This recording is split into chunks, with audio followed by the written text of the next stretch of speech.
13वां अध्याय यति धर्म का निरूपण और अवधूत प्रहलाद संवाद।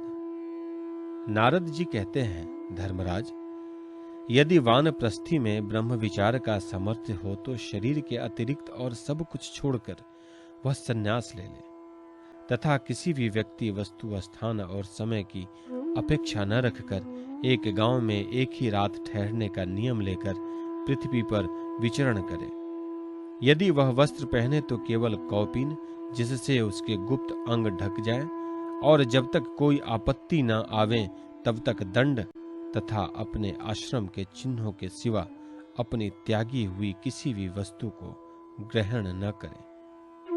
सन्यासी को चाहिए कि वह समस्त प्राणियों का हितैषी हो, शांत रहे, भगवत परायण रहे और किसी का आश्रय न लेकर अपने आप में ही रमे एवं अकेला ही विचरें। इस संपूर्ण विश्व को कार्य और कारण से अतीत परमात्मा में अध्यस्त जाने और कार्य कारण स्वरूप इस जगत में ब्रह्म स्वरूप अपने आत्मा को परिपूर्ण देखें। आत्मदर्शी सन्यासी सुषुप्ति और जागरण की संधि में अपने स्वरूप का अनुभव करें और बंधन तथा मोक्ष दोनों ही केवल माया है, वस्तुतः कुछ नहीं, ऐसा समझे। न तो शरीर की अवश्य होने वाली मृत्यु का अभिनंदन करें और न अनिश्चित जीवन का, केवल समस्त प्राणियों की उत्पत्ति और नाश के कारण काल की प्रतीक्षा करता रहे। असत्य अनात्म वस्तु का प्रतिपादन करने वाले शास्त्रों से प्रीति न करे। अपने जीवन निर्वाह के लिए कोई जीविका न करे, केवल वाद विवाद के लिए कोई तर्क न करे और संसार में किसी का पक्ष न ले। शिष्य मंडली न जुटाएं, बहुत से ग्रंथों का अभ्यास न करें, व्याख्यान न दें और बड़े बड़े कामों का आरंभ न करें। शांत समदर्शी एवं महात्मा सन्यासी के लिए किसी आश्रम का बंधन धर्म का कारण नहीं है।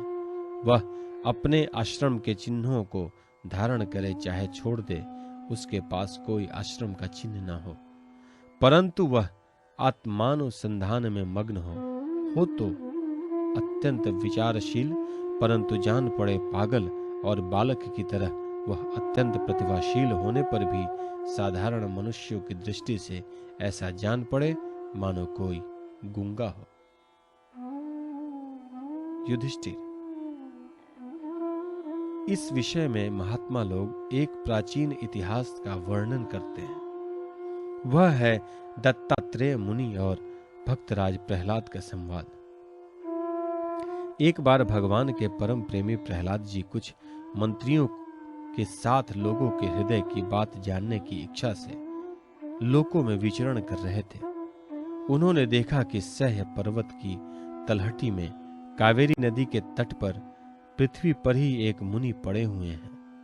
उनके शरीर की निर्मल ज्योति अंगों के धूलि धूसरित होने के कारण ढकी हुई है। उनके कर्म, आकार, वाणी और वर्ण आश्रम आदि के चिन्हों से लोग यह नहीं समझ सकते थे कि वे कोई सिद्ध पुरुष हैं या नहीं।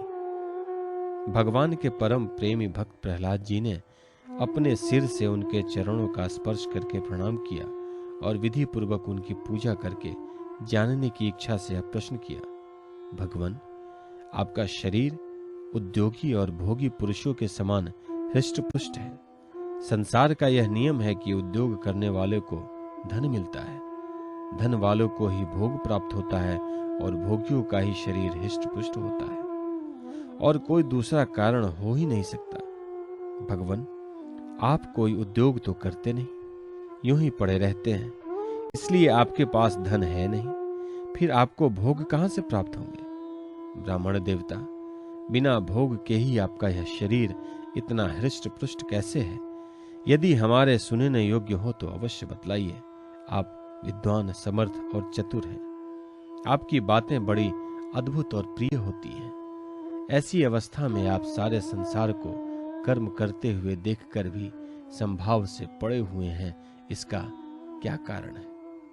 नारद जी कहते हैं, धर्मराज, जब प्रहलाद जी ने महामुनि दत्तात्रेय जी से इस प्रकार का प्रश्न किया तब वे उनकी अमृतमयी वाणी से वशीभूत हो मुस्कुराते हुए बोले। दत्तात्रेय जी ने कहा, दैत्यराज, सभी श्रेष्ठ पुरुष तुम्हारा सम्मान करते हैं। मनुष्यों को कर्मों की प्रवृत्ति और उनकी निवृत्ति का क्या फल मिलता है, यह बात तुम अपनी ज्ञान दृष्टि से जानते ही हो। तुम्हारी अनन्य भक्ति के कारण देवादिदेव भगवान नारायण सदा तुम्हारे हृदय में विराजमान रहते हैं, और जैसे सूर्य अंधकार को नष्ट कर देते हैं, वैसे ही वे तुम्हारे अज्ञान को नष्ट करते रहते हैं।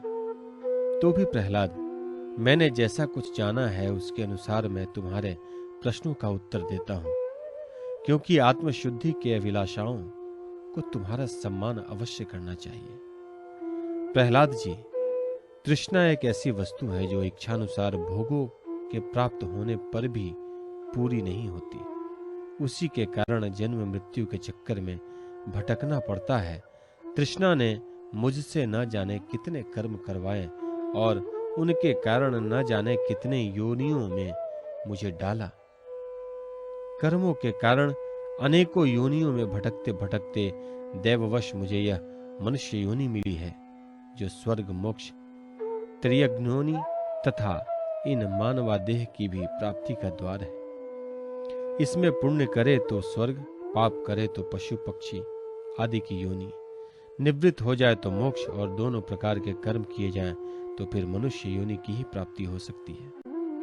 परंतु मैं देखता हूं कि संसार के स्त्री पुरुष कर्म तो करते हैं सुख की प्राप्ति और दुख की निवृत्ति के लिए, किंतु उसका फल उल्टा होता है। वे और भी दुख में पड़ जाते हैं। इसलिए मैं कर्मों से उपरत हो गया हूं। सुख ही आत्मा का स्वरूप है। समस्त चेष्टाओं की निवृत्ति ही उसका शरीर, उसके प्रकाशित होने का स्थान है। इसलिए समस्त भोगों को मनोराज्य मात्र समझकर मैं अपने प्रारब्ध को भोगता हुआ पड़ा रहता हूं। मनुष्य अपने सच्चे स्वार्थ अर्थात वास्तविक सुख को, जो अपना स्वरूप ही है, भूलकर इस मिथ्या द्वैत को सत्य मानता हुआ अत्यंत भयंकर और विचित्र जन्मों और मृत्युओं में भटकता रहता है। वैसे अज्ञानी मनुष्य जल में उत्पन्न तिनके और सेवार से ढके हुए जल को जल न समझकर जल के लिए मृग तृष्णा की ओर दौड़ता है। वैसे ही अपनी आत्मा से भिन्न वस्तु में सुख समझने वाला पुरुष आत्मा को छोड़कर विषयों की ओर दौड़ता है। प्रहलाद जी, शरीर आदि तो प्रारब्ध के अधीन है। उनके द्वारा जो अपने लिए सुख पाना और दुख मिटाना चाहता है, वह कभी अपने कार्य में सफल नहीं हो सकता। उसके बार बार किए हुए सारे कर्म व्यर्थ हो जाते हैं।